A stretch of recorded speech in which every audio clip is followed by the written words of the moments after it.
जो आवाज़ों तो लोड़े तो आराज़न जो मेहरान जो मुंह तो मोड़े वो आए छा जो फींगू ऐं छुलपा है तो त काफ़ी जो मागन के बेड़ो ई बोड़े वो आए छा अॼु मां पने अकल जे शऊर खे ख़सूसन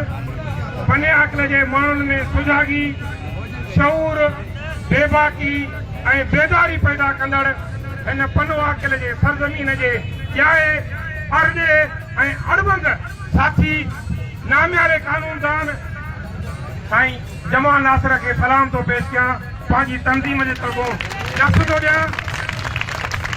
त पने अकल जे हर इशूअ ते उहो बदअमनीअ जो हुजे उहो शहरनि सां नाइंसाफ़ीअ जो हुजे उहो तइलीम जे इदारनि में ॿाहिरीं क़ुवतुनि जी मुदाख़लत जो हुजे ऐं सिंध जे हर इशूअ ते हुजे कालाबाग ते हुजे ऐं केनालनि ते हुजे हमेशह जमाल नासिर बुले पने अकल जे शऊर सां बाक़ाइदे कुलो कुल मिलाए बीठो हुन जी मालिकी कई आहे अॼु ही जेको एहतिजाज आहे जमाल नासिर क्लियर करे त कंहिं पार्टीअ जो न आहे ही सिंध जो शऊर उथियो आहे सिंध जो शऊर सॼो पने अकल जो न पर कश्मीर खां कराची ताईं जम्मू शहर खां कराची ताईं हिकु ई आवाज़ आहे त सिंध जे माण्हुनि हिन सल केनालनि खे हे जेके केनाल ठहनि था सिंधूअ जो जेको मुंहुं मोड़ण जे लाइ साज़िश थिए थी उनजे ख़िलाफ़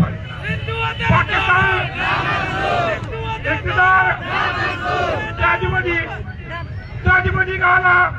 त इक़्तिदार पसंदि थोरियूं असम्बलियुनि में वेही चवनि थियूं त केनाल कोन थो ठहे चवनि थियूं त ज़ेन शाह वियो आहे जेको मॉडल ठहे थो उन्हीअ खे थो ॾिसे ऐं ॿिए पासे वरी चवनि था त असां केनालनि जे ख़िलाफ़ सॼी सिंध में एहतिजाज कंदासीं जेको साफ़ ज़ाहिर आहे त केनाल ठहनि था ऐं हुकुमरान सिंध ख़िलाफ़ जेका साज़िश थिए थी उन्हनि सां गॾु वञी ॾिजो पर सिंध जे माण्हुनि इहो साबित कयो आहे त हीअ धरतीअ जे ख़िलाफ़ सिंधीअ क़ौम जे ख़िलाफ़ सिंधूअ जे ख़िलाफ़ थींदड़ साहसनि जो मर्दानगी सां मुक़ाबिलो कंदा जेसीं ताईं हिक ॿिए सिंधी माण्हू जी सिसीअ में साहु आहे उहो कहिड़ो बि मक़सद फ़िक्र सां तब करकल हुजे उहो सिंधूअ मथां केनाल ठहण न ॾींदो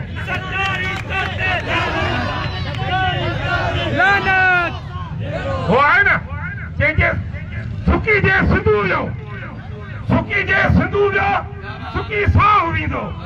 अमुन जो पखीअड़ो खाई साहु वेंदो खसी तो ता मालिक पोइ वेसाहु वेंदो जंहिं वक़्तु ताईं हिक ॿिए सिंधी माण्हू जी सिसीअ में साहु आहे त सिंधूअ मथां को बि केनाल न ठहंदो जॾहिं ते सिंध सॾु करे सिंध जे हक़नि जी का जदोजहद त हर दौर में सिंध घुरी कोटनि सां जॾहिं बि सिंध जे मुफ़ादनि जी का ॼाणी कई आहे उहा सिंधीअ में रिश्तियूं छपाइण जी हुजे आदमशुमारीअ जी हुजे कालाबाग डैम जे ख़िलाफ़ हुजे सिंधूअ जे मथां केनालनि जे ख़िलाफ़ हुजे हर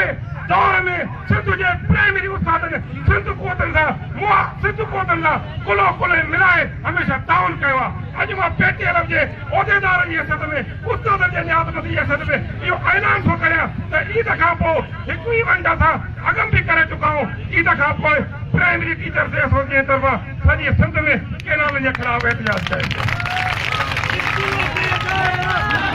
उहो आहे न सिंध छॾे थी वञ साईं सिंध छॾे थी वञ उथ पुट झटि कर न त आउ न बख़्शाई थञ वरी माउ थी चए त तुंहिंजे पुठ बि घाव साईं जमाल नासिर चए तुंहिंजे पुठ बि घाव तूं कीअं मुंहिंजो पुटु थिए मां त न तुंहिंजी माउ जेको सिंध जो हिलावी पुटु हूंदो जॾहिं सिंध जे हक़ जे लाइ मैदान ते निकिरंदो त गोली ऐं घाव जेको हूंदा उहे सीने में हूंदा जंहिंजी पुठ में हूंदा सिंध जे हर मसइले ते सिंध दोस्त कल्ह बि गॾु आयासीं अॼु बि गॾु आहियूं सुभाणे बि गॾु आहियूं तव्हांजी महिरबानी